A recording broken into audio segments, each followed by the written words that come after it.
What's going on, everyone? Happy Sunday to all those that's listening and watching. This is, of course, what the game means to me. I'm half of the podcast, Jelani Brown. Got my co-host again with me today. That is Bill. How you doing today, bro? What's good, man? Sunday. Our two teams face off, so I can't say too many nice things on the pod today, but I'm glad to talk some ball. So, let's get to it. Of course. Like you said, before we get into that, how was your holidays? How was it was good. Family and everything? Yeah, it was good. Went to Florida, spent some time with the fam. Just got back yesterday, but I enjoyed my time overall. Yeah. What about you? Same. I went down to Sarasota. I know you probably was on the other half. You was in Jacksonville and Orlando. Okay, yeah. I was in Sarasota, near Tampa and everything, with my parents, grandparents, and everything. So it was pretty nice. Nice little visit. 7-hour drive, or I made it like an 8.5-hour drive, but got through it. Got back yesterday before I had to go to the Hawks and Knicks game. Unfortunately, we took the L, but it's all right. We'll move past that. But like I said, just to hop into before we hop into everything, of course, we got to drop the tape. So everybody enjoy.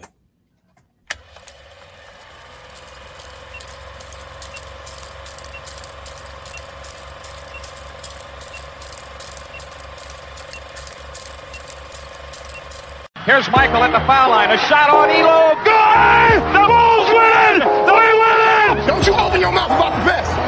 Or I'm going to set it for you real quick. LOB. Listen, we talking about practice. Not a game. We talking about practice. Lewis gets it to LeBron for three for the win. Yes!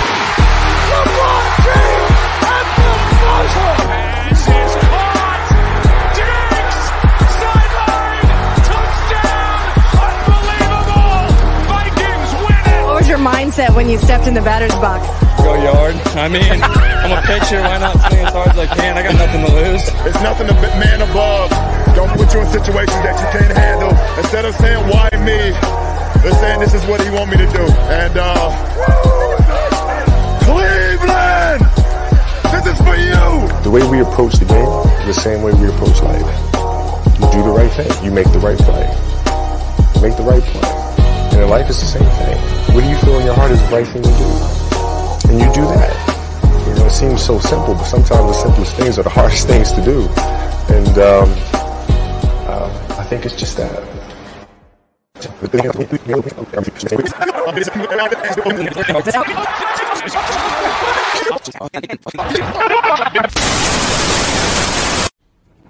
Welcome to What? The game. Me. To me. All right. Appreciate Justin again. Shout out to him, Off the Ball Network, for helping me put that together. But like I said, let's hop right into it. Saturday to Sunday. Of course, we got to hop on the college football rivalry week, one of the better weeks of the year. Never really know what to expect, and yesterday, brought a lot of different emotions out of a lot of different people, a lot of different teams, and we came up with some results that's gonna give, I guess, the college football playoffs a hard decision on Tuesday. But it's not the greatest game, not the biggest game, but we have to talk about it just because it's really rivalry week for me and you as well. All of our teams face off. We even face off in fantasy against each other today. But Florida State was really, really hard to watch in the first half. 7-7 stinker. My team eventually prevailed, and I guess going to have the winning season of the two in a sense, being at 6-5. But what do you think about our two teams facing off? What do you think about your Florida State Seminoles? Like you said, I really didn't even want to watch the game, but I was forced to watch it because it's my team and it was rivalry weekend. But it was what I kind of expected. We were playing better football, but I just knew overall that Florida was the better team. I didn't want to say it, but I knew they were the better team. And the only reason why the game was close to start off was because Emory Jones threw 3 pretty bad picks for the most part. Like, our quarterback threw a pick, and then he threw it right back to him. So that's the only reason why the game was close. And when they made the quarterback change, even though Anthony Richardson only threw for like 75 yards, he didn't turn over the ball, and that was the key factor. And then you guys pulled away with the game. And we had some garbage time points, later on. And we couldn't even get the onside kick right. So that lets you know where Florida State football is at, because my boy Bobby Bowden is probably rolling in his grave. But like you said, you guys got us this year again for the 4th straight year, if I'm not mistaken, and you guys are bowl eligible. And this is our 3rd time missing a bowl game in the last 4 years. So this is new to us for the most part. But I'm kind of getting used to it because we've been like this since 2018. So it's rough, but it is what it is. And hopefully we can move forward. Yeah, same with us. Obviously, it's going to be a lot of changes, a lot of turnover, a lot of questions that are unknown for the upcoming season. I don't even really care what bowl game we're in. I don't care if we win or lose. It's just, I don't know. Like we talked about before the show came on, the Dan Mullen firing to me was just a little unexpected. Like you said, it seemed like it was more so pressure from up top, boosters. Obviously, people putting money into the program.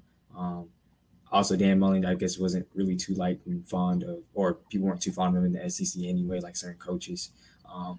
Definitely rubbed people the wrong way. And, of course, when you're losing and you've come from winning so much, like I said, especially last year when we had a very successful season, almost upset Alabama, could have possibly gotten to, in the college football playoffs, and who knows. But when you, like you said, we lose literally our whole offense, probably 90% of it, it's definitely going to be adjustments. I didn't think the firing was necessary. I thought you maybe give him another year. And then from this, we're losing 4 stars left and right. I don't know who the next coaching line is going to be. It's really just a lot of things that's up in the air, and it's unfortunate, especially literally being 1 season removed from, being 11-2, and possibly, had a chance to be in the college football playoffs. But all in all, I guess it's nice to see them have a winning season in a sense, 6-5. I mean, it's still really nothing to bat an eye over, especially coming into this year. I know a lot of people thought we would struggle. I knew we would struggle as well, especially, with Emory Jones and the pressure of Mark Richardson, and then just like that 2-quarterback system, that shit just never works. So hopefully we get some type of consistency, because it would suck to fall into like a Florida State type pit where it's like you're on top for a little bit, like, you had your Jameis days and everything. It's just like downhill from there. So hoping that doesn't happen to us, but who knows? It seems like anything is possible, when it comes to Florida's teams and Florida sports. But let's move on from that one. Definitely got hit on the bigger games and games that have more playoff implications. One of the bigger ones, Ohio State, Michigan. Condolences out to Jeff. Jeff, if you're watching, I put the link in the chat if you did want to hop in, just, get your feelings out. Mo as well. I know it's been a hard day, hard last few 24 hours. Of realizing college football playoffs was probably out of reach. But all in all, I enjoyed the game. It was a pretty good game yesterday. Real snowy game, football weather, 2 powerhouse teams going head to head. And, the end result wasn't the greatest for some of our OB-10 guys. But all in all, I think it was a good result for college football as a whole, especially for Jim Harbaugh as well, finally getting over the hump. But what did you think about this matchup, Dad? It was a good game, kind of lived up to the hype. Not completely, I expected it to be a little closer than a 15-point game. But it was, it came down to that last final possession when Michigan scored, I would say. But I'm just surprised at how Ohio State got dominated in the trenches. Like, they literally got manhandled. And we knew when we saw the conditions, it started snowing. We knew what it was going to be for Michigan because, their quarterback's decent, but he's just a game manager at this point. He doesn't turn over the ball. He does what he needs to do. And I knew they were going to lean on Hassan Haskins, and they just got dominated. 5 touchdowns. C.J. Stroud on the other side was fine. Ohio State wasn't bad on offense. On defense, they just couldn't, get stops. And if their quarterback didn't have that first bad interception when they were about to go 14-0, it could have been, the game could have got out of hand. But Ohio State made some plays to keep themselves in the game. But at the end in the third quarter, when the front seven started getting tired, the offensive line just leaned on them and they couldn't get a stop. Like, they literally, when they made it an 8-point game, I'm thinking, 4 minutes on the clock, they can afford to let Michigan get 1 or 2 first downs, but they just literally couldn't stop them. It was 4 or 5 yards a pop, and that was the difference. They just got out manhandled. And maybe Harbaugh and the staff saw something on film to where they were like, we're just going to run it there into interior linemen, but Ohio State knew what they were going to do, and they couldn't stop it. So, that's your answer right there. And first time in 10 years, if I'm not mistaken, before Jim Harbaugh was 0-5. So I'm happy for him that he got this weight lifted off his shoulders because, a lot of people wanted him out of there. And I wasn't one of those people. I think he had more success than the previous coaches by far. But glad for him to get that monkey off his back. He's 1 win away from finally getting that team to the playoffs. So where they were supposed to be in 2016. So, happy for them. And this game lived up to the hype. What'd you feel about it? Same way. Like you said, Haskins pretty much just torched them. 5 touchdowns on the ground. That's ridiculous. But on the other side of things, I don't know. I kept hoping, because the way it did start out, it looked like Michigan was gonna run away with it a little bit. But obviously, I knew Ohio State was gonna make not attempt at a comeback, but I just knew they was going to finally wake up and, you know, start playing. You know, was able to go into halftime only down by a point. But, you know, I just kept waiting. I don't know why, or no, it's just something I guess about maybe it's Jeff and Mo that kind of just give me like on that Ohio State train a little bit. But I just was expecting them to kind of just like, you know, kind of come out third quarter, kind of like not blow the doors off of Michigan, but I just was expecting something offensively to just happen. Like, you know, Wilson Olave always one, you know, big play away. Even that one touchdown Wilson caught, it's like they're always one play away. You know, even Henderson in the backfield, like he can break one off as well. But, you know, it just seemed like Michigan obviously was just ready to play. You know, they really couldn't get anything going on the ground. Looks like they had Stroud rattled a little bit, especially in the beginning of the game. And so at the end, you say they just wore him down, especially on the ground. And, you know, Haskins just continued to, you know, just show his dominance. And Michigan just continued to show their dominance. And, you know, like I say, it was it was a decent game. You know, I wish for my guys, Ohio State would have came out on top. Also from just the college football playoffs, like, because I didn't know, obviously they were ranked 2, didn't really know where they would, you know, shake out as a whole, you know, with Alabama and the SEC championship and everything coming up. But I was just looking forward to some heavyweight matchups, man. I don't know. I kind of wanted to see how Ohio State matched up against Georgia. I know that's, you know, the team probably not going to talk about much just because they played Georgia Tech, you know, that 45-0, that was nothing to – it's nothing to really talk about. But it's just something I just was expecting and hoping to see, like them just being in the college football playoffs. If they, you know, if everything shook out, you know, maybe them just matching up with Georgia and it being just like a game that, you know, I don't know. It's a game that I would feel like would be a good one because we know that Georgia's defense is really dominant, have been dominant pretty much the entire year. Ohio State had I think they had the top offense in the nation for the last few weeks. Yeah. That'd be their biggest test offensively outside of Bama because they're pretty much going to have, if they don't already have, they have 3,000-yard receivers because they have Jackson Smith. I can't even say his last name. His last name, yeah, I know what you mean. Number 11. Yeah. So that would be that's a pretty prolific. Yeah, I just wanted I guess that's the matchup I just wanted to see. Like I kind of wanted to see Ohio State, Georgia, in the end, number 1 defense, number 1 offense. But unfortunately, that's just not how it's going to shake out. But like you said, shout out to Michigan. 1 game away if they take care of business in the Big Ten championship, because we don't want to look ahead of that. You know, Michigan sometimes does Michigan things. Could lose Iowa, and then we really won't know who's going to be in the college football playoffs. But next, we just got a team that we just talking about, Alabama, Auburn. You said it plenty of times. Alabama always struggles when they go there. And it was another game to where it looked like, they were struggling, obviously up until the end. Just somehow that Alabama magic always shows through. Auburn did do a little bit of selling as well, but all in all, 3 overtimes? Alabama prevailed. 4 overtimes. Yeah, it might have been 4. Yeah, I didn't even really know. I think Pat said in the chat too. I didn't even really know about the like 3rd, 4th overtime rules. I had no clue about that, and obviously because I missed the other game earlier this year when we went to like 9 overtimes. Yeah, so Illinois and Penn State, I think. Yeah, I didn't even realize that's what, you know, it got changed to, like just 2-point conversion. That's crazy. But Alabama, Auburn, what do you think about this matchup? Like you said, I always know, you know, it's a tough matchup. Besides the upset, you know, when they had the 109-yard kickoff. But before that, you know, every year they go into Jordan-Hare, it's a rivalry game. And they're going to struggle. It's not always going to be pretty. In some years, you know, Alabama is dominant. But this year, their defense showed up in the first half. They had Bryce Young a little bit rattled. I love his composure, but I thought he was a tad bit rattled. And the offensive line wasn't really, you know, helping them out. And they struggled. It was a defensive game, but Alabama did what they needed to do. It was kind of hard for TJ Finley to get going. I know he was hampered pretty much, you know, for the most part of the game, but Bama did what they needed to do, and they got the timely stops. And I mean, in all honesty, the game should have never happened. You know, I want Bama to be in the college football playoff. It's good for the sport. It's good for the ratings. It's good for all that.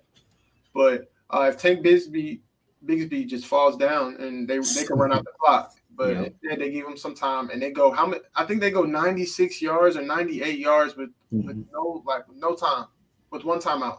Yeah, no timeouts. I forgot, but for Bryce to do that, it was a really, really big moment, and it saved the season pretty much. You know, to go all the way down the field on the offense you haven't scored on all game, and to do it in the most crucial time of the game, the last drive, or maybe potential biggest drive of the season, which it was actually.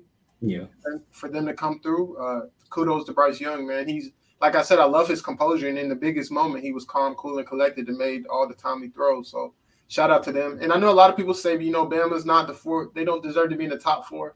I kind of say that's kind of BS because in rivalry games, all teams struggle. You're never expecting it to be pretty.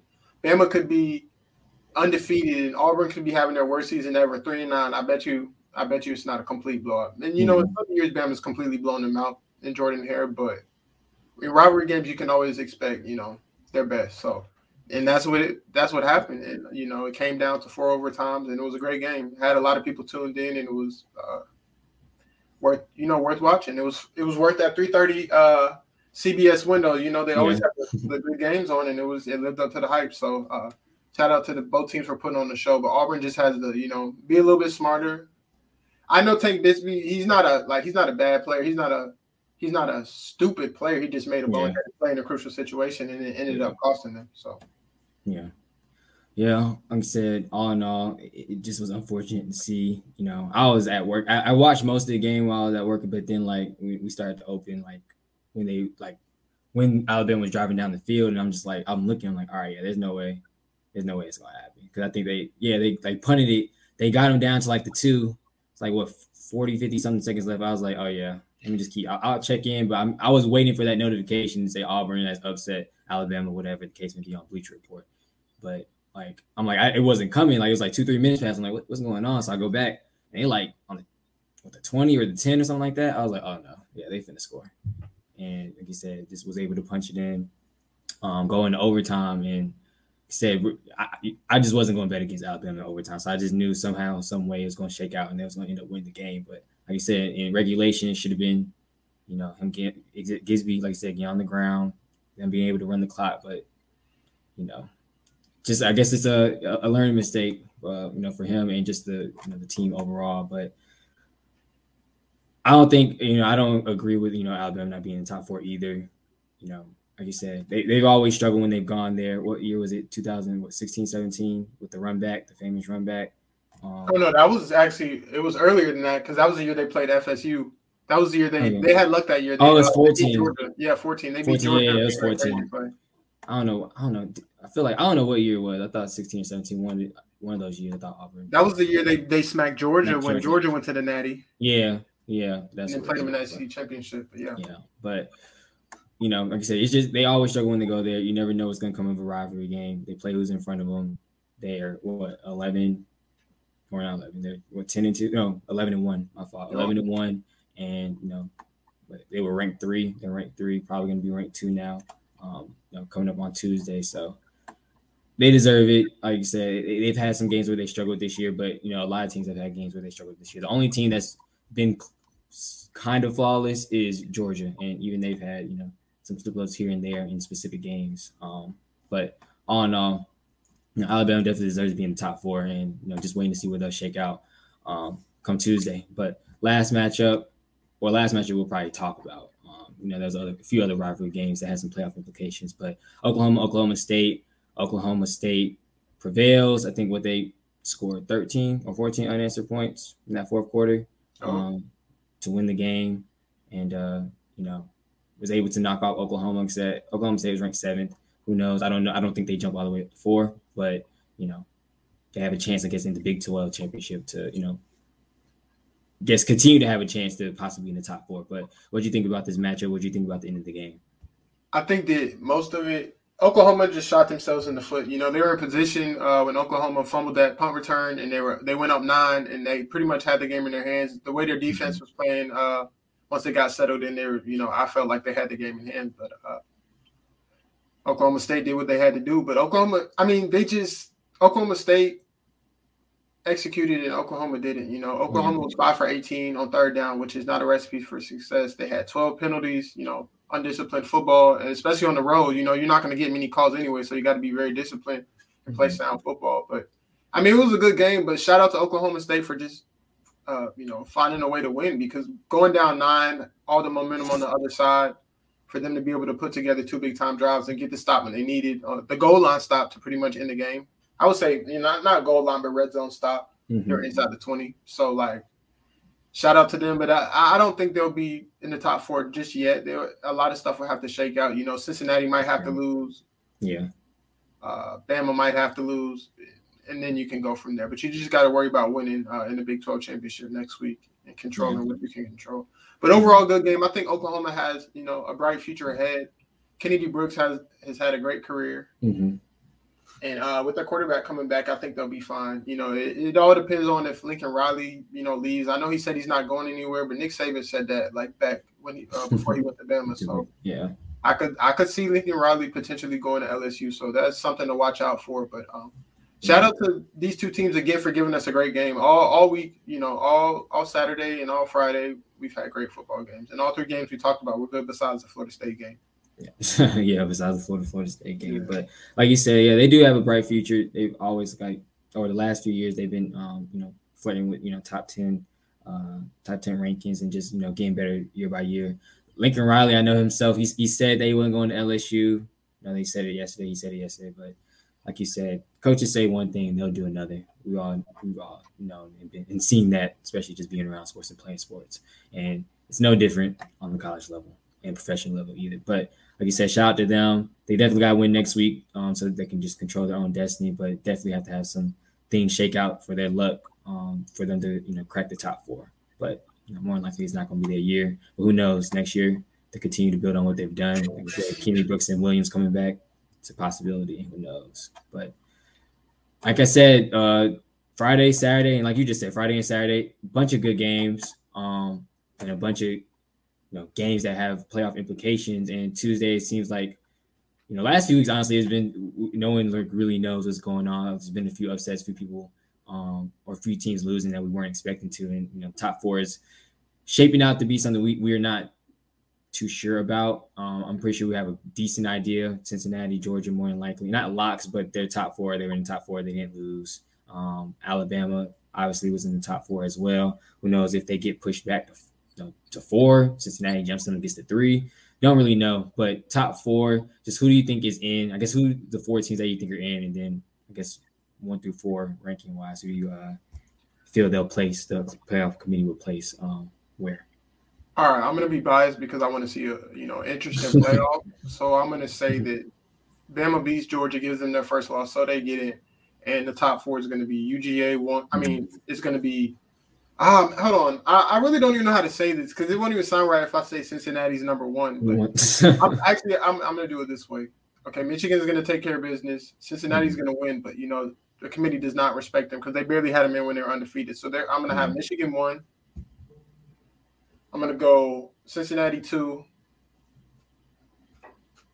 Bama 3, and Georgia 4. That rank is probably terrible, and there wasn't too much thought into the order of it, but those are the 4 teams I think that are going to get in for sure because I think Bama's going to handle business. But Georgia's been dominant all year, and them losing to a Nick Saban coach team, I don't think they dropped from 1 to 4. But it's like if they lose, they can't be 1.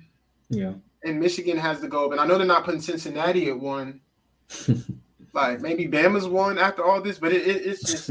I don't know what's going to happen, man, honestly, because if Bama loses, then it's all a toss-up. Notre Dame might get in. Oklahoma State could potentially get in. It just depends on all the strength of schedule and all of that. But I know Cincinnati, if they take care of business, they're a lock. And Georgia, of course, they're a lock regardless. Those are the 2 teams I have as locks. But that's my order.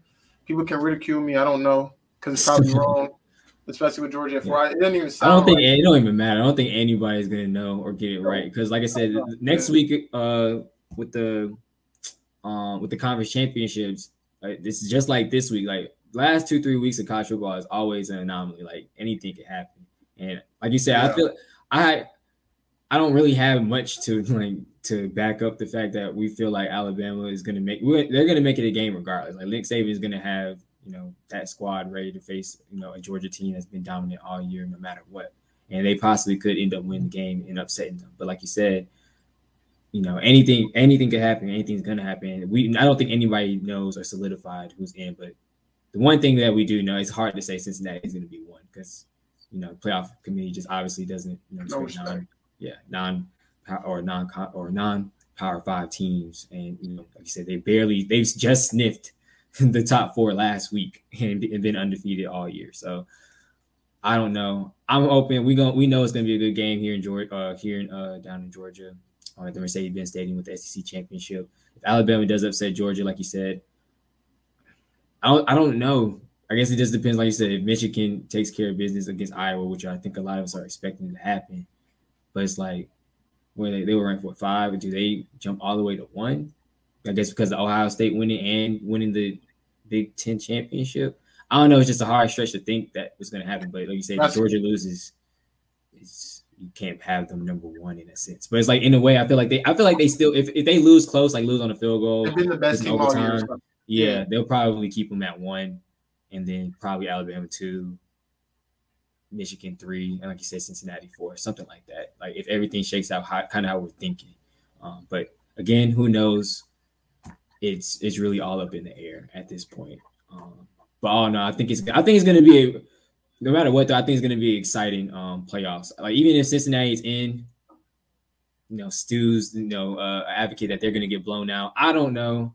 I feel like undefeated, and even last year weren't they undefeated all last year as well, or didn't they may have just lost? I think they had one loss. Yeah, they had one They loss. played Georgia tough last year, so you don't. Yeah, that's what I was about to say. Like I don't think they just know they're not no doormat. I think they're gonna come in, especially their first opportunity if they do get the opportunity to play in college football playoffs. I don't think they just gonna get ran over and stumped like that. So I think they'll make it a competition no matter what. If they're 4, if they're 3, whoever they're playing and facing. I think it'll be a good game. They've been a good team all year. No matter what certain games. I know people probably would point to the Coastal game where they barely sniffed out the win, but I think they got a chance.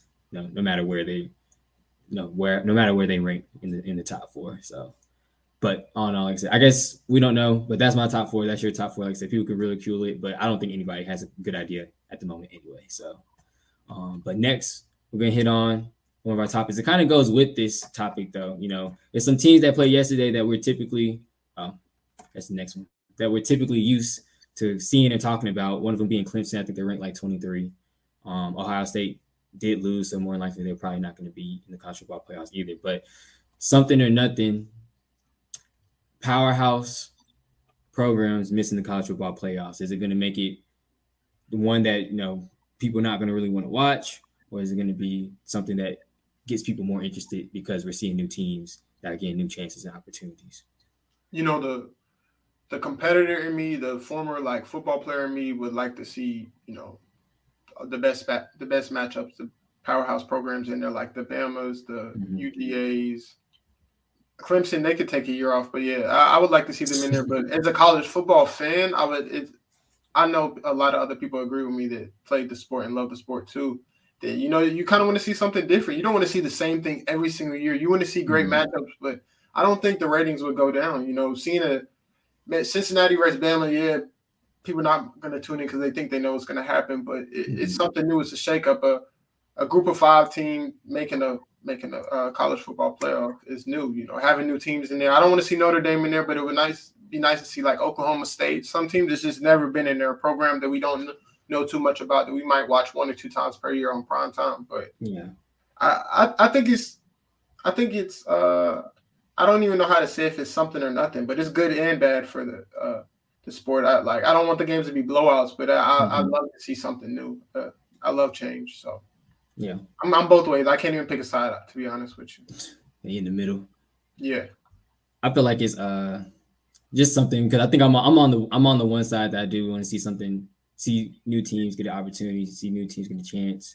Like I said, it's cool to see, I guess, Michigan get over the hump, because it was many years that people were calling for Jim Harbaugh's job, just because he couldn't at first he couldn't beat Michigan State or Ohio State, but he was able to get over that hump these past few years, and now they're sitting at 5 with a possibility of being right there in the college football playoffs. Cincinnati, like I said, non-Power 5 team, get an opportunity. Notre Dame has been that one team typically. Like I said, they play Power 5 teams, but they're not associated with the conference. They've had they've had the opportunity, multiple years, and people are just tired of seeing them, get in and get blown out, and they feel like Cincinnati is going to be the same exact way. But I don't know. I feel like I said, I don't think Cincinnati would. I can't say for sure that's not going to be the same thing that happens, but it's like it doesn't really matter. Like I said, if Notre Dame was back in there, they'd probably get blown out. Cincinnati, like, give another team another opportunity, one that, has earned their spot and, have won and played who's in front of them and won. They're undefeated. Give them that opportunity to, play a primetime game. Like, people typically won't see them play that much throughout the year unless you're college football fan, or at least pay attention, or a true diehard college football fan. So, just having new teams, be in the mix. We've been seeing Clemson, Ohio State, Georgia, Alabama for at least forever. For the past 5 years. So, Bama's definitely been in every single one of them. I think Georgia's missed 1 or 2. So it's nice to get a little bit of a shakeup. We got half the teams now. Obviously, we got half the teams that's been consistently in there. They're in there, but now we got 2 new teams that's looking to break in. But this just continues to show that they talk about expanding it. I don't know what side you're personally on. I've been saying at least 6 to 8. I feel like try maybe the 6 teams for maybe a year or 2. I'm really more so with the 8 though. But if you're gonna slowly do it, whatever. 6 teams, get the first 2 a bye, have those 4 teams play, and then shake it out that way. But I would definitely like to see it get to 8 teams within the next year or 2, hopefully. But what do you think? I can go for 8. I wouldn't say 12 because I was just thinking about that as you were talking about it. I just think that that's too many games, too many extra games. You got to think about what these dudes go through for 12 games or 13 or 14. So imagine 3 extra games on top of that. And then how are you going to fit that in? With you got championship weekend and then bowl season. Some bowl games start maybe a week and a half after. Yeah, a week after. So it's how are you going to fit all these in? I know they don't care about the small bowl games that, but I mean, I can go for 8. Or maybe 6, just 2 extra spots. Because there's been a lot of times where I feel like teams got left out, especially Ohio State a couple years ago. Mm-hmm. So yeah, I can agree with what you're saying. Yeah. Hopefully 8 soon. I would like to see 8 for sure. Yeah. Like I said, even if they go to just 6, like I said, get the first 2 buys and then shake it out that way. I would like to see that. But 4, it just seemed like sometimes some years it just seemed like 4 is just too little, and certain teams are always getting snubbed. And just to combat that, it's allow more teams to get in because there's a lot of good teams, that haven't had the opportunity to come in and play. Like you said, it's been years that certain teams, like you said, Ohio State a few years ago, getting snubbed, and you put in an 8 playoff team, anything could happen. Like I said, we've seen that time and time again. So just more teams. Hopefully it's coming. We don't know, but I'm an advocate for 8 teams. Hopefully we get 8 teams very, very soon. But the next something to nothing, sprinkling in a little NBA. I'm sure we'll start to talk about the NBA a little bit more as college football, NFL start to wind down. Definitely starting to talk a little bit more NBA and college ball maybe as well. But Phoenix Suns quietly on a 16-game win streak, and they've looked pretty dominant throughout the entire stretch. We've seen teams go on win streaks like this before. Even Golden State, I think theirs might have just ended, but they were just on a 15-game win streak as well. But something or nothing, Suns probably one of the hottest teams in the NBA, looking dominant on their 16-game win streak, and looking to continue to improve on that 16-game win streak. Do you think it's something or nothing? Do you think it's this just shows they may be a lock to win the West? They're number 1 favorite in the West, and possibly get back to the NBA Finals. So something or nothing, 16-game win streak by the Phoenix Suns. Yeah, I'm not gonna go that far talking about being a lock in the West, because the West, they got killers this year, especially with the Warriors being back. Mm-hmm. But I'm not saying it's nothing, but it's kind of something. The reason why I say it's nothing is because they kind of have that chemistry. So they're one of the few teams, not the few teams, but one of many. I'd say half the league. They brought back every all 5 starters. Every teams mix it up, but they're bringing back a group that just went to the finals together. They know each other. They know how to play together. And they're kind of just picking off where they left off. I know, teams talked about how they made it to the finals with going through teams that were hampered with injuries and stuff. But, they won when they had to win, and they played quality basketball, even though they came up short in 6 games. But it's a quality basketball team picking where they left off. The chemistry, they feel confident based off the run they had last year, and they started off on a roll. I think if I'm not mistaken, they lost 1 or 2 games to start off. Maybe 1 or 2. No, I think they lost. Yeah, I think they lost their first 2, right?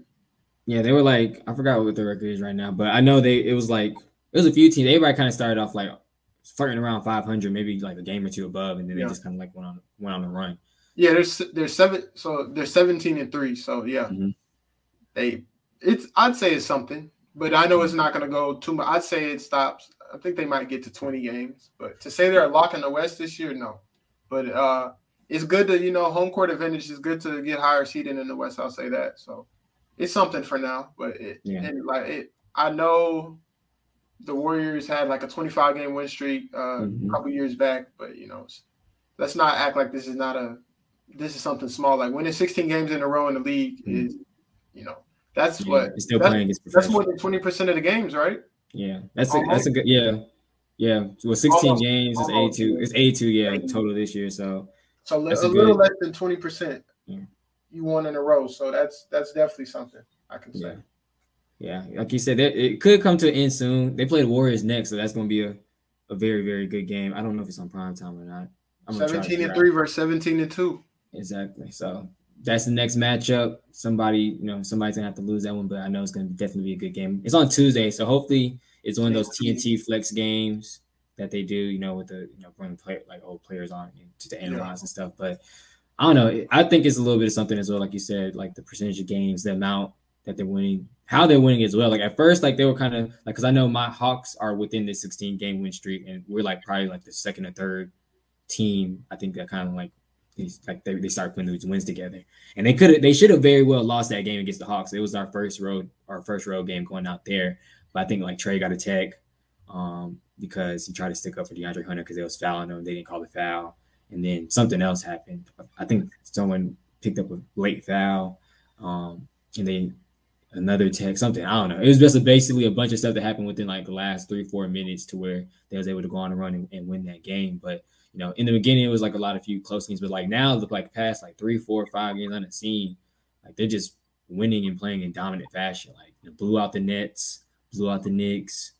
There's another team that they blew out as well. But it's like, and like how many points they're scoring as well. Like all of these games that they're winning is like they're putting up triple number or triple digit numbers, to win the game. Yeah, the Nuggets. That was the other one they blew out, 110-98. So all these games, like they're winning in dominant fashion. Trailblazers.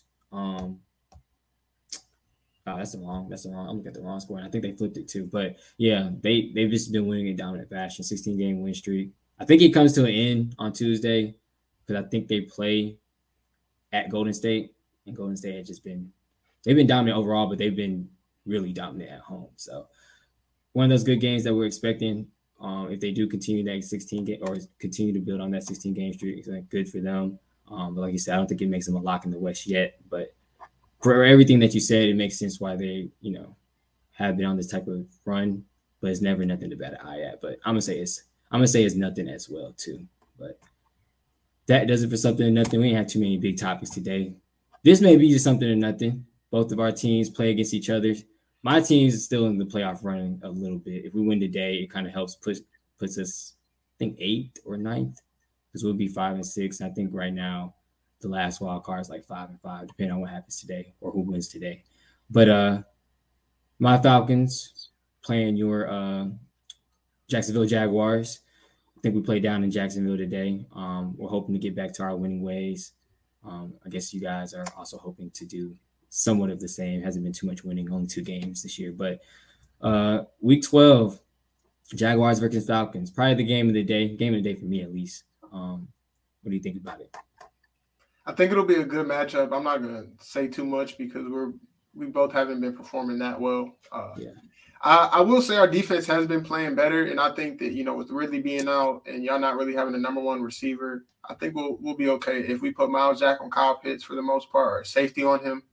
I think we'll be okay. But, I mean, this game's just going to come down to can our offense, get rolling. We've been stagnant for the last couple of weeks. Our defense has just been tired. Like last week, we lost 30-10, but our defense did not play that bad as it looks like with the score. I promise you.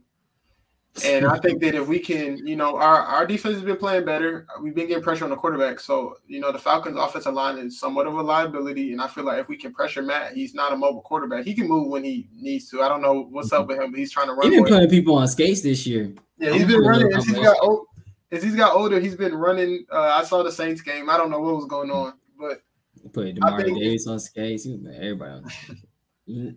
I think I think if Josh Allen, Chason, and Devon Hamilton and Taven Bryan can, generate pressure, I think we'll be okay because you don't have a threat outside. And even though we don't have Shaquem Griffin, I like what Tyson Campbell's been doing.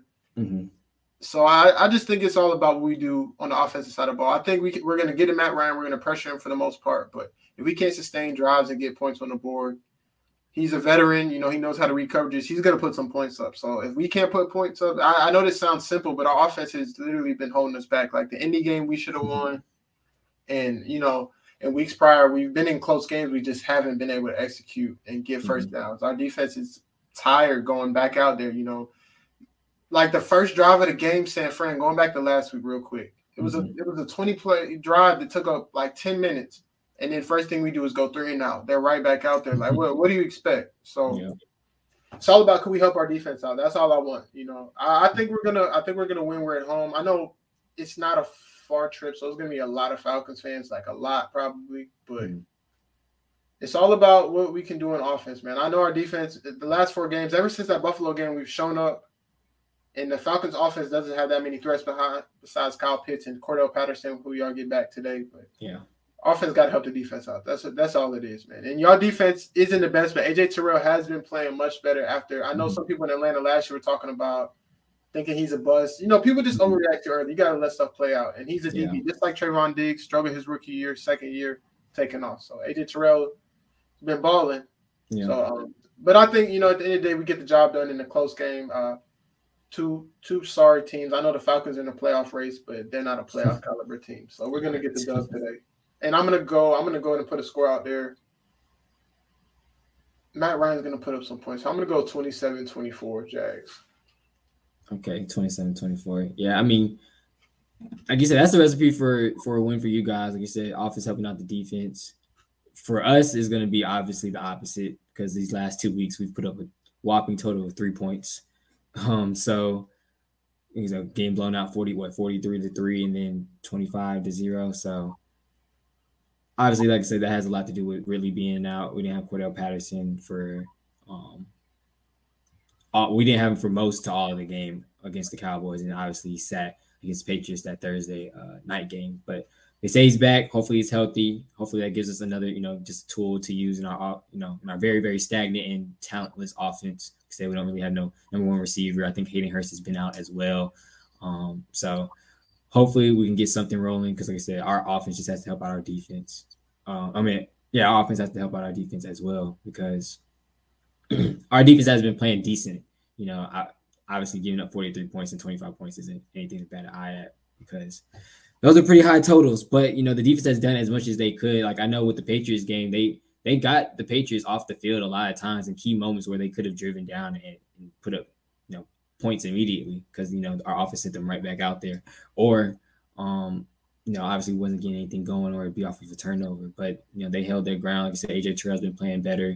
The linebacking core has been playing a little bit better. I feel like we definitely need a change at safety. Our safeties aren't the greatest. But, the defense has done enough, or at least last game they did enough to put, the offense in winning positions. But, also just the play call, like Arthur Smith is kind of it's been real iffy. Say he goes for it in times that we shouldn't. Like I think it was last week we should have kicked the field goal when we tried to go for it, on 4th down in the red zone, and they end up coming up with no points. And you can't do that type of stuff against Bill Belichick and the Patriots team. So hopefully, he cleans up that mistake. I think both of these teams are looking at it as a chance to kind of like just find some type of success. Like everybody looks at our defense and it's like, all right, yeah. Like we can get something going on offense. And then like for us, we're probably, like I said, looking at the Jaguars, 2-8 team, haven't played the greatest. Like you said, they've been in close games, but just haven't played the greatest on both sides of the ball. It's looking like it's a pick-me-up game for both squads. Like we're looking at, okay, offensively, we haven't scored any points the last few weeks. Let's try to put something on the board. And defensively, let's, build some chemistry and put some stops together and put together a game where, we look good, we look dominant, heading into next week where I think I want to say we play the Saints again, but it just looks like a pick-me-up game for both squads. Like you said, we're in the playoff race. I'm a Falcons fan, of course. I will be honest and, obviously level-headed. We're not a playoff team whatsoever. It's just nice to see them, flirting around 500. We haven't seen that in the last few years, especially this far into the season. We'd have maybe 1-2 wins under our belt. Like what last year, I think at this point we might have been 1-9, 1-10, or like 2-10, something like, or 2-9, something like that. But all in all, hoping to see a good game against two very subpar teams, and hopefully my team comes out with the win. I'll put a score out there as well. Like I said, I honestly think it's going to be a little high scoring as well. I'm thinking like somewhere like 31-27 range. Of course, I'm going with my Falcons. So 31-27 Falcons. Hopefully, like I said, it gets us back to 5-6, somewhere around the 8th, 9th spot, and we continue to press on. We got, 7 more games? Yep. Season's flying by, coming up on the end. Hopefully, we're able to make a run and do something to possibly get that last, that 7th seed. No matter what, it's kind of like the college football playoffs. We get that 7th seed, we get blown out. I don't care. We made the playoffs. Last few years have been trash to be a Falcons fan, especially last year. In the form and fashion we was losing. So anything is good with me. This type of success. If we even have a winning season and don't make the playoffs, I'm fine with that. Or like even an 8-9 season, I'm fine with that. So hopefully they're able to, like I said, just add one more win to what we thought was going to be easy schedule and continue to push forward. But before we head into today's games, just quick recap. Thanksgiving games. What did you think about them? I think I tweeted out. They ended up being decent games, I guess. The Bears in Detroit came down until the last second field goal, and obviously it was entertaining to see the Lions sell the game again with 2 back-to-back timeouts. Like, what the hell are you doing? And obviously the Cowboys and Raiders game was pretty good as well. Saints Bills wasn't entertaining whatsoever, but I just thought it wasn't that great of a slate of Thanksgiving games. I know a few other people thought the same, but the first 2 games at least played out a little bit different. But what do you think about the Thanksgiving games? First off, I can agree with that part, that the games weren't that great. Just thinking about it, when you see it at first, the Bears and Lions without Justin Fields and with Jared Goff, the Lions don't have a win. Yeah. Cowboys and Raiders sound straight, but the Raiders are falling off. And then, you get the Saints without without Jameis Winston. So you're like, you've seen the Saints without Jameis the last couple of weeks. They haven't been good. So we knew what it was, but they ended up being better besides the last game. The Lions game was a boring game, but as a football fan, it was a defensive game, so I enjoyed it. And the Cowboys game was the most entertaining game of the day. The Cowboys, their box office, so everybody's going to be tuned in, but that game lived up to the hype.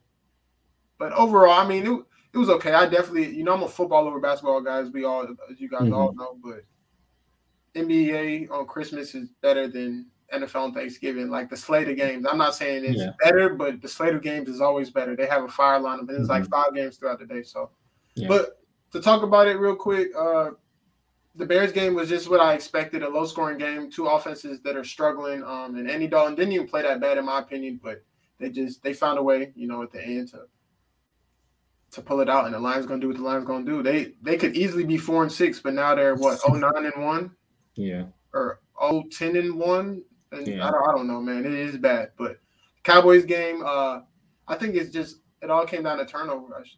Not turnovers, penalties, because a lot of people say they were lopsided. It was a lot of flags called. If I'm not mistaken, it was 28. But just the Cowboys starting slow and trying to play catch up like they always do for the most part. Not too slow, but they just didn't come out how they needed to against a Raiders team that was I'd say they were completely dead. They lost Henry Ruggs to what happened and stuff, and they were just they're on a losing streak. They were struggling. They were losing to teams they would have beat earlier on in the season, and ended up being a barn burner. But penalties, like I said, they would have kicked Dallas would have had a shot to win the game, but they couldn't execute. And I love the Cowboys. They're good for a midseason meltdown. I love it. They're just overhyped, so I love to see them struggle a little bit and get humbled. In the last game, I don't even want to talk about it. I knew what it was. I turned it off sometime in the second quarter because I just knew what it was. But I'm sad to see Tre'Davious White go down with the ACL because they were going to need him for that postseason run. But real quick before we move on, just want to give a shout out. I know some people already know this, but that duo is pretty nasty. I give them top 3 for my. If I think about it, they could potentially be the best, like Jordan Poyer and Micah Hyde. That's a legit safety duo. And I know Green Bay. It's a long time ago, but I know Green Bay regrets letting Micah Hyde go.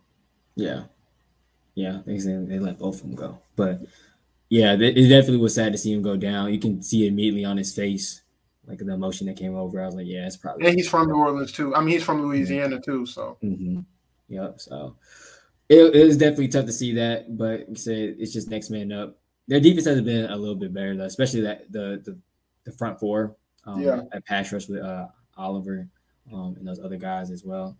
They've been playing pretty well, but they're going to definitely need them to continue to play well because they say you're missing basically one of your best secondary players, if not the best secondary player on that team. But I just tuned in and kept watching because I was hoping Josh Allen wasn't going to sell me because we're playing each other in fantasy this week, and he sold me last week a little bit because Cam definitely outperformed him on my bench, and then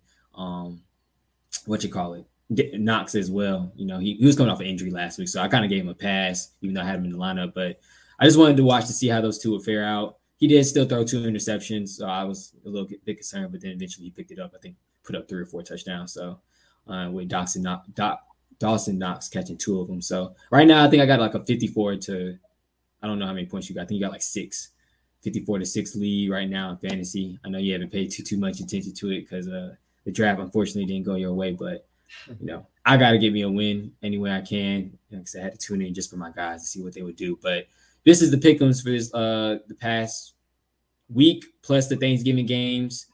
You went 9-9 out of the 18 games. I went 7-11 out of the 18 games. So you closed the gap a little bit because I did have a little bit of a lead. Now you're only down back again by 3. 3 games, 98-68 and 1 overall for me, 95-71 and 1 overall for you. But like I said, we can go to our NFL pick'ems and also, you know, just talk about some of the good slate of games that's on tap for today.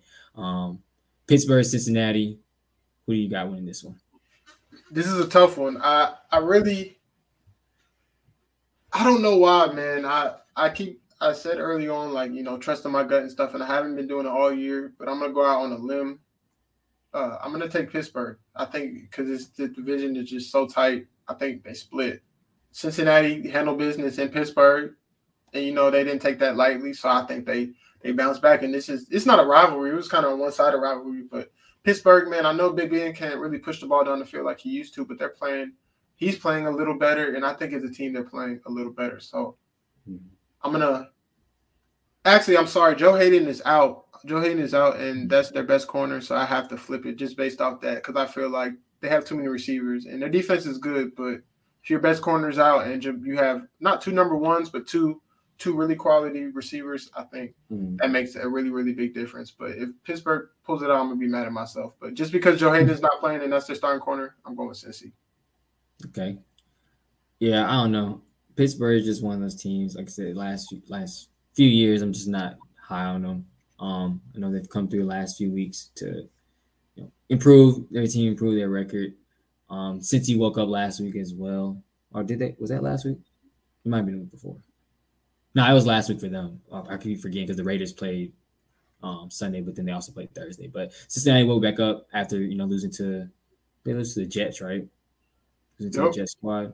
So they started to, they're picking it back up, looking a little bit better. This is a AFC North divisional rivalry. They're looking to beat Pittsburgh 2 times in 1 year. I don't know when the last time they did that. I think they said it was like the 70s or 80s. So definitely a big game for them. They're at home. I think they're looking at chops at this one. Like you said, Joe Hayden is out as well. Jamar Chase is probably looking to have a field day. So I'm going to go with Cincy as well. Hopefully they don't prove me wrong. I do think Pittsburgh will make it a game, though. I don't think it's just going to be a runaway. But, like I said, Cincy just, looked better overall to me this year. I know they've had a few, dumpster fire of games, but I think overall that offense will probably, I think the offense will prevail over the Pittsburgh defense that has been, not the same and injured and hampered throughout the year. So I'm going to go with Cincy as well. Tampa Bay, Indianapolis. Who do you got? This is probably one of the better games of the day. I think we have like 2 or 3 decent games today. So Tampa Bay, Indianapolis. Most definitely. I think we actually have a little more than that, honestly, but we'll talk about it later on. I think that I got Indy in this one. I think they're riding hot. Like I said earlier before we got on, they just needed to get past those first, couple of games, that first little gauntlet. They started off 0-3. Schedule got a little bit easier. They still had some quality opponents, but they just started playing better football. And they leaned on Jonathan Taylor, who's, front runner for MVP right now. If Derrick Henry was here, we know it would be a little different. But he's had over 100 scrimmage yards in 8 straight games. So, got to recognize that. But the only question I have today, Carson Wentz is going to have to show up because we know one thing about Tampa. They know how to stop the run, especially with Vita Vea. They have the best run defense in the league. Some teams don't even try to run the ball against them because they know what it is. And Vita Vea and Ndamukong Suh are like, as nasty as a 3 taking the nose you're going to have in the league is. Mm-hmm. And those are some strong dudes, so you're not going to get too much push up front. But it's going to be a matchup. Quentin Nelson versus Vita Vea. I can't wait to watch that. The best guard in football, in my opinion, going against him. So we're going to see what they can do. If they contain Jonathan Taylor, can Carson Wentz make some plays throughout the air? And I think he will because, he's been playing good this year. And, if you don't know, that's my guy in a way. I'm fond of him, of his game. A lot of people don't like him, but I think he's a quality guy with a lot of talent. So I think he steps up big, makes some timely throws, gets hopefully T.Y.'s playing today, I think. And I think they pull off an upset. It's not even an upset in a way, in my opinion, because the Colts have been playing really well and Tampa's been okay. Like, they beat the Giants last week, but before that, they were struggling. So I got Indy. And they're at home, too.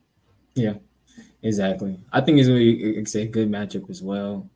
Like I said, Tampa Bay's just been subpar. Like, their secondary, like, they've been getting guys back piece by piece. I don't know if they'll get which one's out. I feel like it's Carlton Davis. Yep, Carlton Davis. Murphy Bunter just came back. Yeah, he just came back last week. So that secondary, like, they got guys that rotate in. They play pretty well. Like, at the end of the season, it's going to do well for them because, they'll have a lot of guys in key positions that will have a lot of experience by that time. So they'll have guys that rotate in and out. But right now, they're a little hampered. Like I said, they'll be some Carlton Davis, which is probably their top corner. Probably the best corner outside of Murphy Button. And, like I said, it's just going to, it's pretty much going to show like Carson was like early on in the season. Obviously, they had a gauntlet of schedule of games, playing a lot of top teams. And, he didn't look that great, twisted, hurt both of his ankles. People just kind of had that same narrative like, oh, Carson Wentz is trash. Like, it didn't really matter. He's doing the same stuff in Philly. He's injury prone, like all that. But like you said, they've won the last 5 of their 6 games, and they've just been looking better and better and better, like on both sides of the ball, honestly. Both sides of the ball are picking it up. So it's definitely going to show like he's going to have to perform today. And if they win, it's probably going to be by his arm because I don't think Jonathan Taylor's going to get much success on the ground. I won't say he won't. They'll just shut him down completely. He has been the top back since Derrick Henry has been out. Thankful for me as well. He's on one of my other fantasy teams. But even if not, I think they'll get him involved. Halfback screens or even some swing passes out the backfield or whatever. But it's gonna be a testament and it's gonna be a test for Carson Wentz. This is probably top 5 defense right now in the league. Obviously, you're facing Brady in another offense that is pretty potent. Chris Godwin, Mike Evans, Leonard Fournette, Rob. They got names and guys everywhere on that field. So it's gonna be a test for both sides of the ball. But I don't think it's one that they can't handle. Like you said, Tampa Bay has definitely been subpar, barely, beating certain teams or just looking subpar throughout the game. And then also, they lost to, it wasn't a terrible team, but they lost to a team that wasn't that great. Tampa? Before they beat the Giants. I can't remember. They lost to the Saints. Yeah, after James got hurt too. Like they smacked him. The game was close, and they put it to him after. Trevor Siemian. Yeah, they lost to the Saints, and then they lost to somebody else before they football team too. Yeah, Washington. That's what it was. I couldn't think of it. But yeah, losing to pretty 2 subpar teams as well. So they can be beat. So it's not a game that's just they're just gonna roll over them, and they're on the road as well. So it's gonna be a good game. Who'd you go with? You went with Indy? Yes, sir. I want to go with Indy as well. But I'll be a little bit different. I'll go with Tampa. It's a lot of games. It's a lot of games we might, Yeah, we're gonna miss. Last few weeks, honestly, it just hasn't been great weeks. Like the first like 7, 8, it was like steady, losing like 3, 4 games maybe. Last few weeks, it's been definitely. I have not been over 500. So I'm gonna go with Tampa this week, just because I feel like maybe the Giants can kind of help pick them up a little bit. Said they got certain guys back. They probably just needed a week under their belt to get rolling. And I think they'll take care of business. I think it's still going to be a really close game. I think it's going to come down to a field goal for sure. And it'll probably only be like a 1 or 2 point games or 1 or 2 point win by Tampa Bay. But I'll go with them. Carolina, Miami, who you got? This is a tough one. Miami's been playing good. Not good. They've been playing better. They won 3 in a row. But I think that, Cam, Carolina has a little bit of energy. They're feeling good. I know they lost last week, but they could have won that game. Yeah. And I think that, Tua is struggling to push the ball down the field, and he struggles versus pressure, and Carolina is one of the most aggressive teams. Their defensive coordinator says a lot of heat, as you might know when you guys played them. And then, they got Gilmore now. So it's Gilmore, Dante Jackson, CJ Henderson. They have some pretty decent corners, and they'll like the matchup in man, send exotic blitzes. And Tua is not the best versus pressure. So I think they put a lot of pressure on him. He has a couple turnovers, a fumble, a picker there. Even though he's going to play okay, but, a couple turnovers will change the game. And I think that Carolina gets back to 500 and they find a way to win. Yeah, I can see that as well. Like I said, Cam coming in, they definitely give him some juice. I probably should have started him last week because I knew that was what was going to happen. I just knew that's what was going to happen. But they did end up losing the game, but still he put up a lot of fantasy points. And he looked pretty good as well. It's just as the hype kind of settled down, them being on the high and everything, and them scoring on the first drive, Washington kind of settled in and, started playing their game and was able to take over and win. But Carolina didn't look too bad in that loss. Like I said, they look a little bit more energized as well. Miami has looked, a little bit more energized as well. Like I said, winning 3 games in a row. I don't know how much stock we should put into them because I know their last one was against the Jets. That Baltimore game maybe got them feeling a little good about this. Yeah, because they can show up when needed. Yeah, they can show up, but it's about being consistent. Exactly, and I don't know. It's honestly going to be a test for both teams. Like both teams have it. Like we said, Carolina still in the playoff running. Miami, just looking to improve week by week and have look better. It's a tough one. I think Carolina maybe comes down their high. They're on the road. And Miami just finds a way to take care of business, but it's definitely going to be a close game.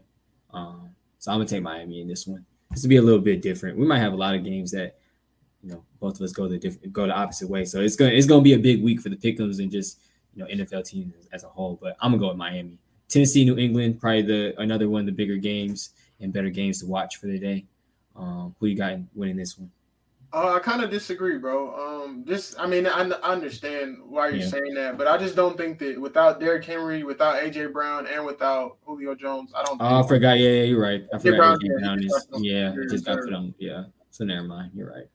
I think this game is gonna. I don't think it's gonna get ugly, but just to mess with Walker, I want it to get a little ugly, so I can mess with him a little bit. They're gonna win the bill. Titans are a good team, but Belichick, already he takes away what you do best. Mm-hmm. So if it was just AJ Brown out there, I still thought they were going to lose because they were going to take him. They were going to put J.C. Jackson on. They might have rolled. They was going to definitely take him away. Yeah, they were going to put him on him. They might roll coverage to him. Do whatever they need to do to take him away. So without all those weapons, they're really they can really play their regular scheme. And whoever, I don't even know who their number 3 receiver is, Khalif Raymond, or maybe is Josh Reynolds. No, Josh Reynolds is not even on. They still have Adam Humphries. I don't even know. I don't even think so. So I just think. New England, for one, let's not bring injuries into it. I think New England's playing good, Mm-hmm. The Bill Belichick guy. I knew he was going to get it together over time, and I just knew that I think he needed a lot more credit for the dynasty. A lot of people think it's all time, but he just, he's finding a way. He got some players. They spent a little money. He realized that he didn't draft well, gave up his, his draft power. I guess to let other guys, that get paid to watch film, scout these guys, and you see the change. Matthew Judon showing up as being one of the best free agent signings in the league. Yeah, I think they continue to roll. I know, as you saw him in the game versus y'all, he was everywhere. So I just think New England, I'm not saying they're bad. I'm not saying they're going to go to the Super Bowl this year, but I can see them making some noise in the playoffs, and I think they continue to roll. And it's that time of year, that cold football. That snowy Foxborough weather, I know they're going to be ready and the crowd's going to be rocking. So I got the Pats rolling. I say the Pats won by 14, honestly, bro. Yeah. I did forget. They just put they did just put Brown on IR. Like I said, Julio, I don't even know how many games he's played this year. I thought he may be back in the lineup. I know he was back in the lineup like 2-3 weeks ago, but I guess he's back out with another injury. Like you said, it's pretty pedestrian from that. I mean, it looked like the first 1 or 2 games that they were surviving without Derrick Henry. But I know, all in all, like you said, it's coming down that time of the year where football honestly comes down to if you can run the ball. Like, if you can run the ball, if you can stop the run. Like, it's starting to come down to the part of the year where it's one in the trenches. And, picked up Adrian Peterson, which was a weird pickup in the first place, and then cut him. Now they got, I think, Dante Foreman and some other, guys playing by running back committee in the backfield. Don't know if it's able to, which we don't think is going to be able to compensate for, just the offense of, power that Derrick Henry brings you, because you would have to game plan for that. But now, like you said, like defensively, New England doesn't have to do too much, like too much game plan. Like I said, they could just play their regular basic scheme and probably just send a bunch of pressure towards Ryan Tannehill's way and just make hell for him today. So it might get ugly, like you said. They're at home too. I'm taking New England because, like you said, they've definitely been playing good ball last 4 or 5 weeks. I think Mac Jones has definitely stepped up and played well as well. Obviously, Josh McDaniels, having a rookie quarterback, I think he just took both of them probably just a little bit of adjusting those first 3 or 4 games, and he's looked pretty good so far. Like, he doesn't make many mistakes at all. He finds his guy. He makes smart decisions, and defensively, I just knew that defense was eventually going to come around. Like last year, they just had a lot of guys out. They got all those guys back this year. They've drafted really well in the secondary with J.C. Jackson and Duggar, and picked up some really good guys. Spending their money that they finally had in dressing, the pass rush. They addressed it on offense, but they haven't really been using the guys that they picked up too much in Henry and the guy from Tennessee. I forgot his name. I don't know why. The Titan, what's his name? This came over from Tennessee last year. Say it again. The Titan that came over. From Jonnu Smith. Yeah, Jonnu Smith. They haven't really used both of them too much, but they've used their money. More of the number one tight end at the moment. Yeah, but I think he's a better blocker. I think that's why it might. Yeah. I don't know for sure, but but it seems like his favorite targets are definitely the wide receivers. He likes Aguilar. He likes Jacoby Myers. And he likes Bourne a lot too. Yeah, Bourne's been coming along. He was straight San Fran to me. He wasn't too bad. Number 1 and number 2, but he made plays. Yeah, I guess it's because he was the number 3 guy, because obviously Debo and and Emmanuel was there too. Yeah, so. But yeah, going New England on this one, I forgot totally. Tennessee's just hampered, and offensively, I don't know who's going to do well for them. And Ryan Tannehill, it's just a shell of himself when he has no weapons. I don't know who's going to throw it to. So Philadelphia Giants, who you got? NFC East matchup.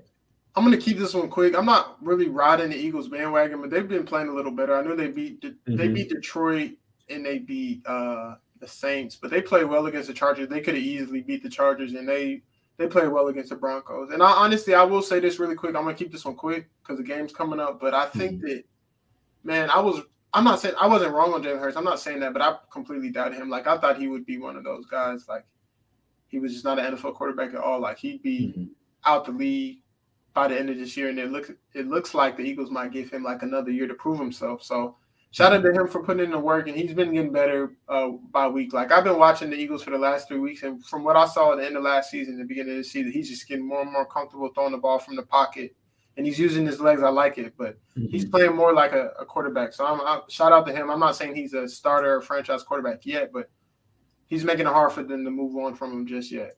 And today I think all that dies down a little bit. The Giants are sorry, but they play better at home, and they're a solid team. They're not a pushover, so I think that they get the dub today. You know how divisional games go. Anybody can be had. So I'm going to take the Giants in a close one. I'd say Daniel Jones likes to turn the ball over, so I think it's gonna be a low scoring game. I'm gonna go 2017, a 24-20 maybe. Yeah, 24-20. I'm gonna go opposite. I'm gonna go Philly. Like I said, they've been playing a lot better in the last few weeks. Jalen Hurts actually has looked pretty good in my opinion. Like I said, he's been making smarter decisions as well. Offensively, they're coming along a little bit. Defensively too, because they have a pretty good defense. Slade's starting to pick it up as well. I guess being one of the anchors of that secondary. So I'm gonna go with Philadelphia. I don't know. Giants I don't know what I'm gonna get from them. I know they got Saquon back, so maybe that helps. Tony has looked pretty good. Ingram, they haven't really used him much, but basically they got a lot of their offensive weapons back. Besides, I don't know if Kenny Galladay's even. I think he's still hurt. Kenny Galladay. He's playing this week. I think he's playing. He's playing this week now. All right. So yeah, they got their offensive weapons back. So it's a possibility. It's a game that they, pick things up and get things rolling. Like I said, it's a divisional game and they're at home. But I just feel like Philadelphia's, just been a little bit more consistent. Maybe they've picked up a little bit of confidence from these wins, even though they are against, very low quality teams. They've been looking good while they've been doing it. So I'm gonna go with Philly in this one. We already did Atlanta, Jacksonville. I know I'm going Atlanta and you're going Jags. So we'll skip over that. Jets, Houston. Who you got? Yeah, I'm gonna keep this one real quick. It's gonna be some bad football being played. But we lost to them, so we can't talk. But I think, with Joe Flacco starting, I think Houston gets their third dub of the season. Tyrod gets a win here. It's not too much to talk about because the Jets are not very good and the Texans aren't very good. So I'm going with Houston.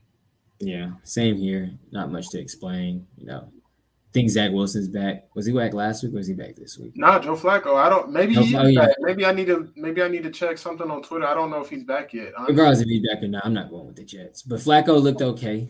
Getting them 17 points, probably one of their highest scoring games of the year. Oh no! Besides, I guess the 2 wins that they do have, they did put up 31 or 34 against Cincinnati, and also beat the Titans as well. So. He's back. Chargers, you're right. Yeah, though. he's back. Yeah. They probably need to stick with Joe Flacco, though. But, yeah, we're still going with Houston. Chargers, Denver. I'm going to go Chargers, but it could be a close game because, like I said again, rivalry games is cold. Chargers in L.A. is palm trees out there. They're going to Denver. It's hard to breathe. It might be snowing. And you got Bradley Chubb coming after you. So I'm going to go Chargers in a close one because I like Herbert. And, you guys saw the Sunday night game. He can pull anything out of his bag when he needed to.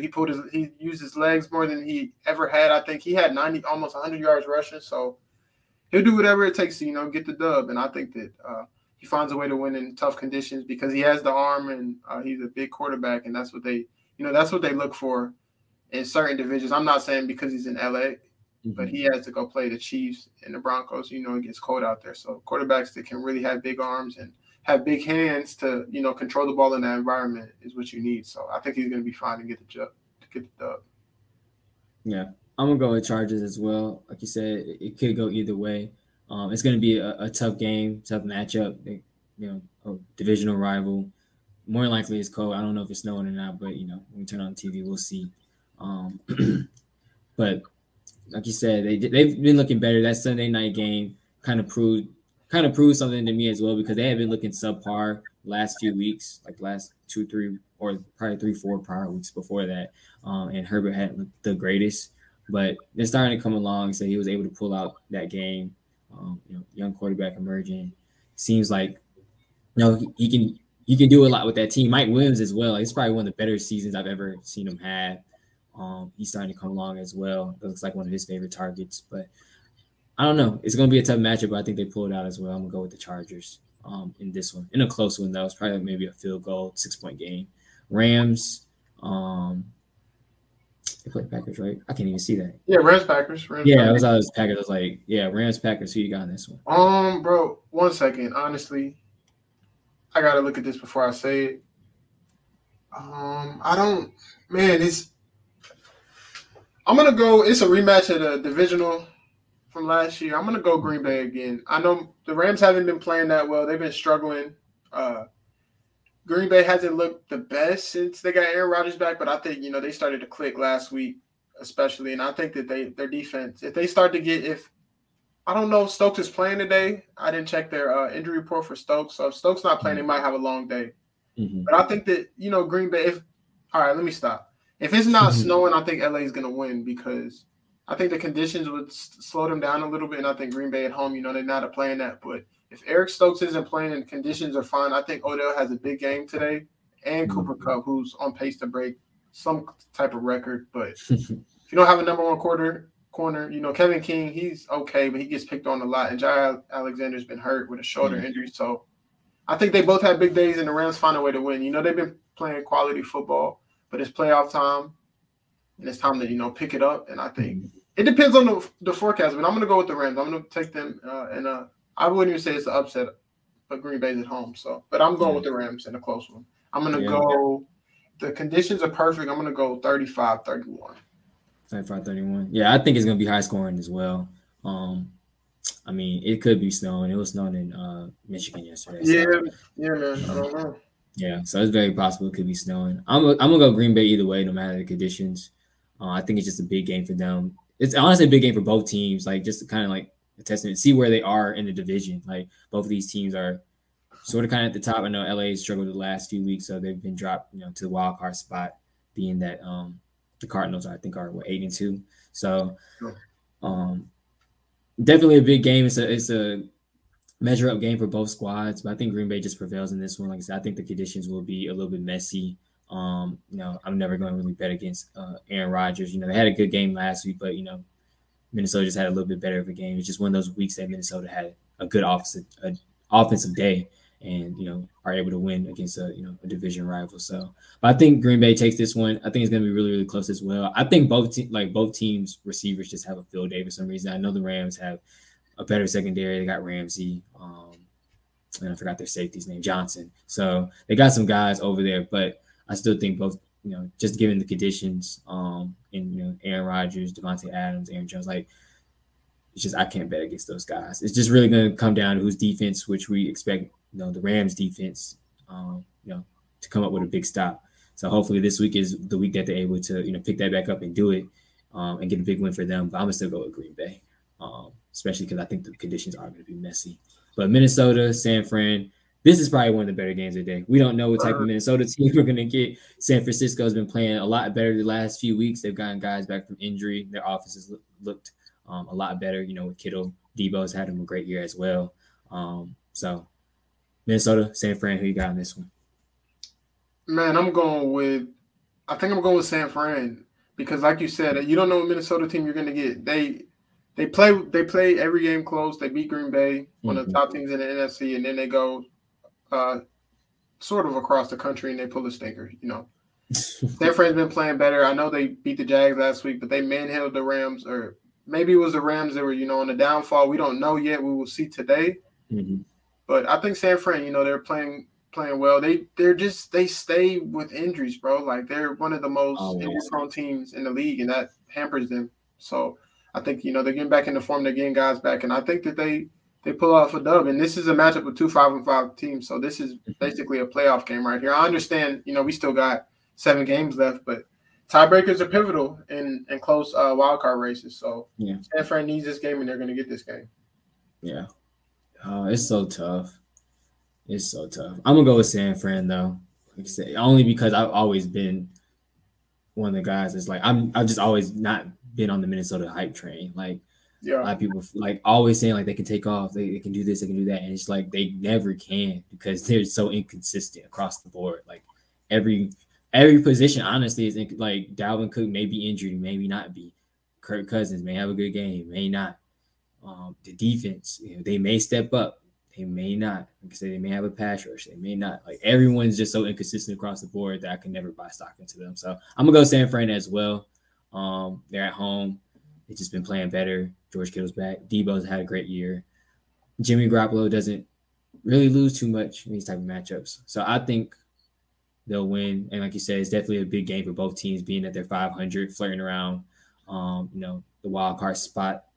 And it's just going to be a big game as a whole. Like you said, tiebreakers, it's going to be very important the last 6 games after today for the week. So I'm going to go with San Fran as well in this one.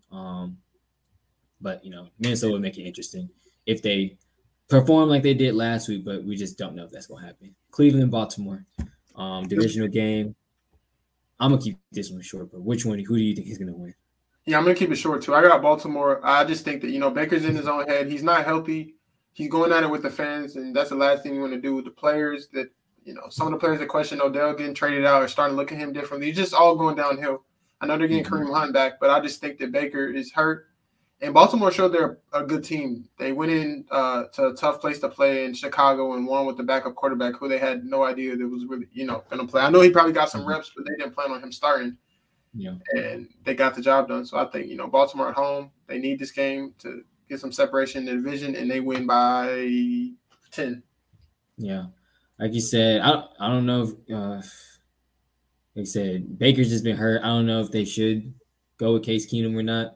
The rest of the way, at least until he gets, gets healthy and they can insert him back in the lineup. But, Cleveland, it's crazy. They started 3-1. We're like, oh yeah, they may be a Super Bowl. They could possibly be a Super Bowl team. They could possibly be a Super Bowl favorite. They are going to make noise in the playoffs, and it's just like all of it just collapsed so quickly. Obviously both their running backs getting hurt doesn't help, and that being the bread and butter of their offense. And then of course, the Baker and Odell stuff, and Baker being injured.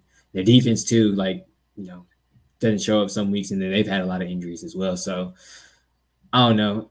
divisional game. They're on the road. They just have a lot going on with that organization. Like you said, Baltimore just showed grit and grind literally from the start of the year before they even took a snap. Like you lose 3 of your running backs like in the span of like a week and a half.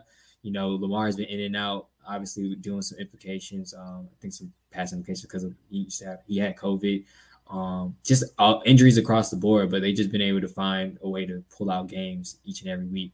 I know the Miami game wasn't the greatest for Lamar and just that team as a whole, but, you know, it looks like they've grown a little bit from that. Like I said, going to Chicago, winning with a backup quarterback. And this is a divisional game. They're at home, and I know they're looking to continue to improve and keep that top spot in the AFC North. So I think they'll win this one as well. I know Kareem Hunt's back as well, but I don't know. I just think Baltimore handles this one easily. And they'll take the win. But lastly, we'll hit on Seattle, Washington, and then, of course, we'll get out of here for the day. But who do you think takes this one? I'm going with Seattle. I know they haven't been playing well, but Rob and Coach always talk about how trash their secondary is. And Russ is, it takes a little while for that finger to get back right. But Tyler Lockett and DK Metcalf are two of the best. Not two of the best, but I think they're the best tandem on the same team of, like, deep threat. Mm-hmm. Maybe.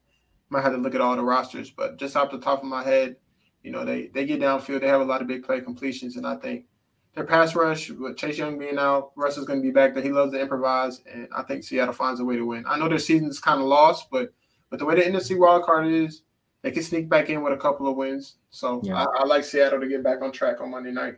Yeah, honestly, all it takes is a couple of wins and maybe a team losing here and there. Like I think they're 3-7. Yeah, something like that. It's not the greatest record, like 3-7, something like that. But no, people are already saying Russ is out of there. Yeah, and they keep saying they're going to Washington, and it's maybe go to put on the show. Yeah, that's all I'm about to say. Put on the show. Break their heart a little bit, show them what they need to trade for next year, possibly. But I'm going to take Seattle in this one as well. Like you said, Washington's defense just hasn't been what we thought it was going to be. Heineke has, I don't know, he's stepped up and performed in certain games. Like besides the Saints, he's beaten the whole NFC South. And he's beaten a few other teams as well. I think pretty much all their wins have come from the NFC South. But they've stepped up.